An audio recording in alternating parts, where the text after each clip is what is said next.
Just last week, WhatsApp decided to go through a major identity change. You've probably heard about it already. The platform was rolling out reservations for WhatsApp usernames in India, with the full feature launching in late 2026. After years of having accounts identified by numbers, the platform was finally letting users go by handles of their choice instead, the same way you do on Instagram or X. The feature was first announced by Kunal Shah, the former CEO of Cred, who rather dramatically left his position at Cred to become the global head of WhatsApp. After his move, one of the first things he did was tweet out the username reservation rollout. Then, just a couple days later, MeitY, or the Ministry of Electronics and Information Technology of India, issued a notice asking WhatsApp to pause the rollout because it warned that this username feature could facilitate the impersonation of individuals, public authorities, financial institutions, and government agencies. It also gave WhatsApp till July 6th to explain both the feature and what the internal safeguards would look like to lessen the risk of scams and impersonations.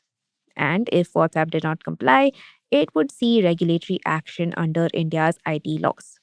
July 6th was this Monday. And as of today, on July 8th, since WhatsApp and MeitY have been having preliminary conversations, MeitY has extended the deadline to July 9th, which is tomorrow. Now, WhatsApp's pitch with the usernames is privacy. Right now, once your number is shared with a person or once it becomes part of a large group, it's exposed forever. Plus, right now, phone numbers are linked to all sorts of accounts and login IDs for us. One leak can compromise a lot. So, usernames fix that by ensuring that only the people who know your handle can reach out to you. On the other hand, MeitY also has a valid case. In the way that usernames are being rolled out right now, anyone can book any sort of a username, and there is a genuine risk of impersonation and phishing. And these worries are well founded. India as a whole is already vulnerable to such scams. Meta's own adversarial threat report in March found that online scam syndicates targeted users in India more frequently than any country other than the US. Even the Indian government reports that cybercrime incidents have more than doubled in 2024 to more than 2 million cases from what used to be 1 million cases in 2022. The thing is, though, for WhatsApp, this whole move is not just about user privacy.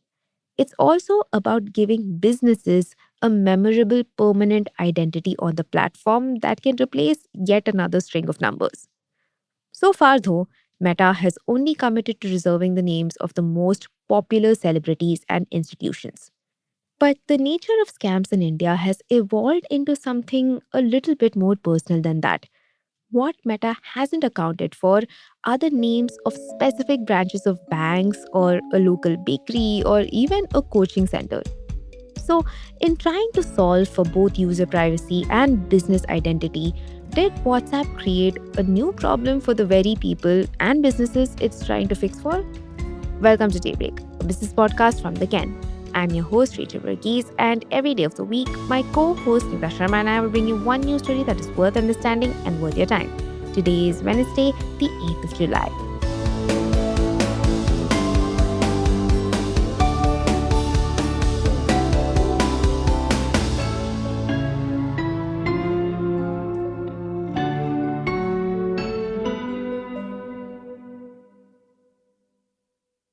Ever since a MeitY notice has been issued, WhatsApp's assurances to the government already cover a lot of ground. Here's what the company is saying. Firstly, it claims that to protect users, it's not going to build a directory of usernames into the platform, unlike, say, a Telegram. This is basically so that usernames are not discoverable to random people on the internet who might want to try finding usernames by guessing or just happen to by chance. Next, WhatsApp is also introducing a username PIN as an extra layer of security. How this works is that even if someone does find your username or has it, they would also have to input a specific PIN number to actually be able to get in touch with you. To be clear though, all of this is on an opt in basis. Usernames are not going to be default, at least not yet. And even if you do choose to go with a username instead of a number on the app, the PIN is also a choice on top of that. A lot of this is obviously a way for WhatsApp to catch up to its competitors like Telegram and Signal. Popularity of these apps with their users prove that people do want and like the username feature and the control it gives them over their own privacy. In a TechCrunch report, Rachel Toback, the chief executive of Social Proof Security, called usernames a net privacy gain because usernames reduce the need to share phone numbers, because phone numbers can expose users to swim swap attacks, phishing, and account takeovers. But net privacy gain aside, this move is also a way for WhatsApp to deepen its relationship with the businesses that are already on its platform. And that decision is not surprising at all because WhatsApp has more than half a billion users in India, and Meta itself has described India as its largest market for WhatsApp for business. Akshay Mathur, a tech founder and CEO, told Storyboard 18 in a report that WhatsApp usernames lets businesses give customers something more permanent and memorable to recognize and trust. One of the first signs that this is a major move to engage businesses is the fact that WhatsApp has already decided to reserve the highest profile names so that they can only be claimed by their legitimate owners. The company is also withholding lookalike derivatives of known names to protect public profiles from impersonation. We'll get into what lookalike derivatives are in a bit. The company has even reserved the option for brands to maintain their names across other meta platforms like Insta and Facebook.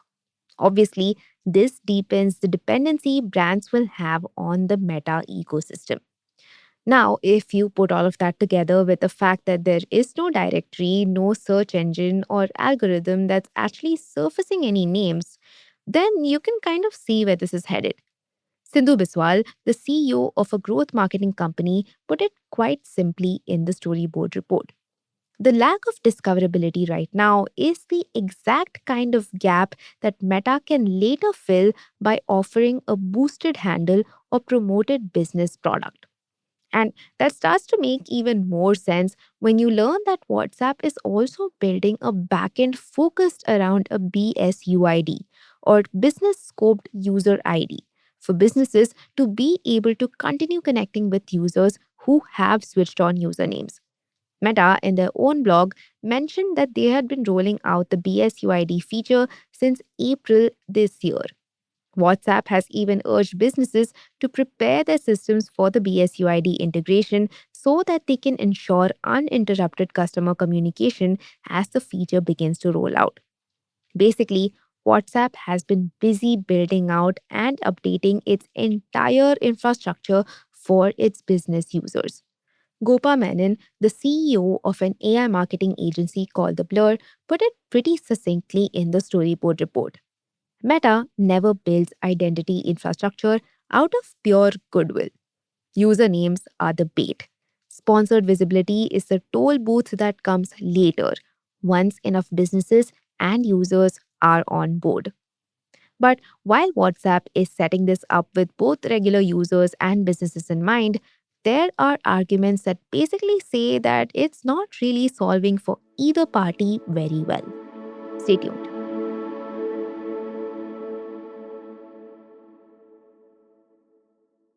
Concerns about user safety is exactly what prompted the government response to the feature announcement.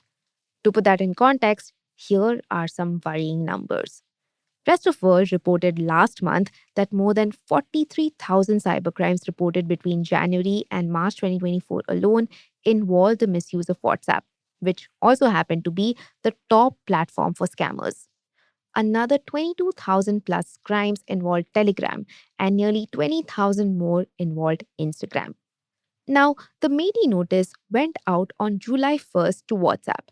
And as TechCrunch reports, it said that the new feature materially increased the incidence of online fraud, phishing, digital arrest scams, and impersonation attacks by enabling bad actors to contact users without exposing their phone numbers. The fears are not entirely unfounded. Like I mentioned earlier, India has 500 million WhatsApp users and a shockingly concerning number of digital scams that take place on the platform. And turns out, in a report from last week, TechCrunch, in its early testing, found that there are some holes in Meta's promises. It found that there were some usernames resembling prominent politicians, celebrities, business figures, and public institutions, including names like India Modi, Shah Rukh actor, Team Amitabh, Ambani Geo, and RBI underscore verify were still available to reserve. If you didn't know, these names refer to Indian Prime Minister Narendra Modi, Bollywood actors Shah Rukh Khan and Amitabh Bachchan, billionaire Mukesh Ambani and his telecom company Jio, and the Reserve Bank of India. In another case, Chang Peng Zhao, the founder of Binance, said on X that he could not reserve CZ underscore Binance, which is the handle that he already uses on that platform. Bipinpreet Singh, the chief executive at MobiKwik, posted that when he checked, several variations of his own name had already been taken. He wrote, and I quote, "Wonder what they could be used for." Now, like I mentioned earlier, Meta did claim to reserve usernames for public figures, government entities, and some variations of those names so that only the legitimate owner could claim them.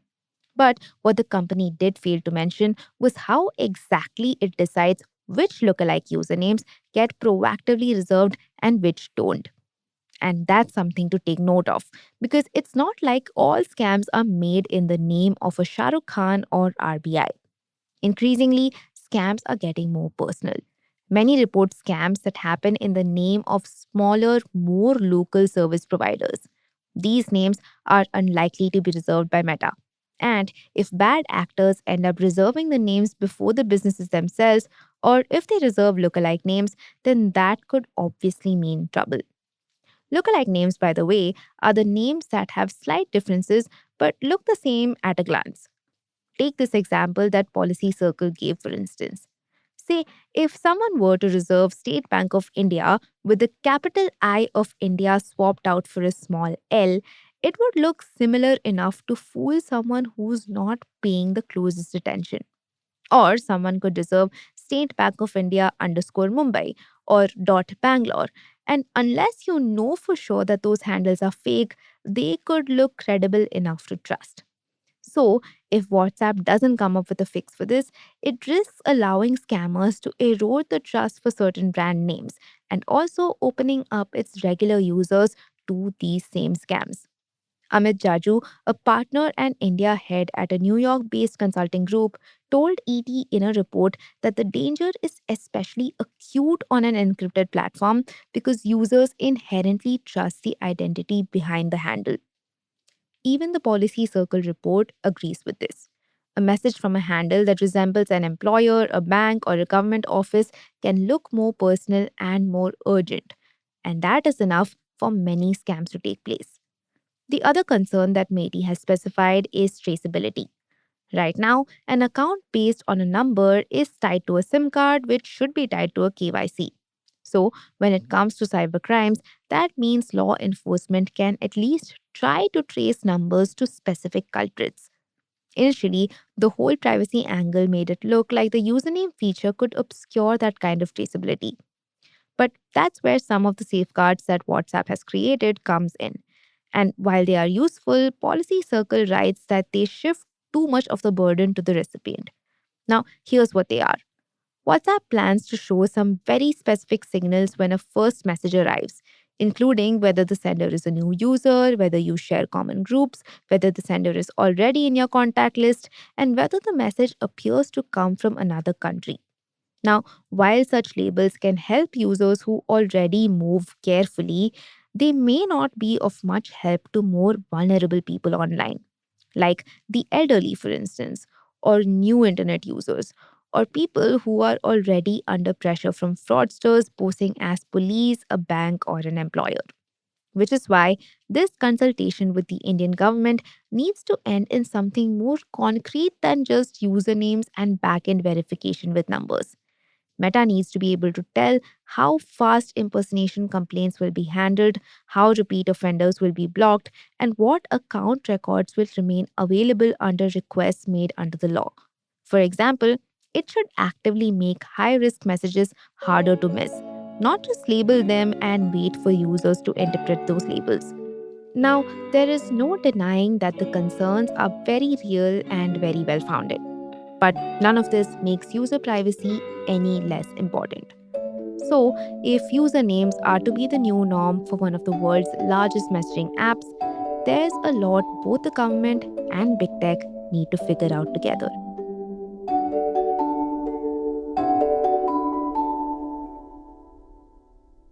Daybreak is produced from the newsroom of The Ken, India's first subscriber focused business news platform. What you're listening to is just a small sample of our subscriber only offerings. A full subscription offers daily long form feature stories, newsletters, and a whole bunch of premium podcasts. To subscribe, head to theken.com and click on the red subscribe button on the top of the Ken website.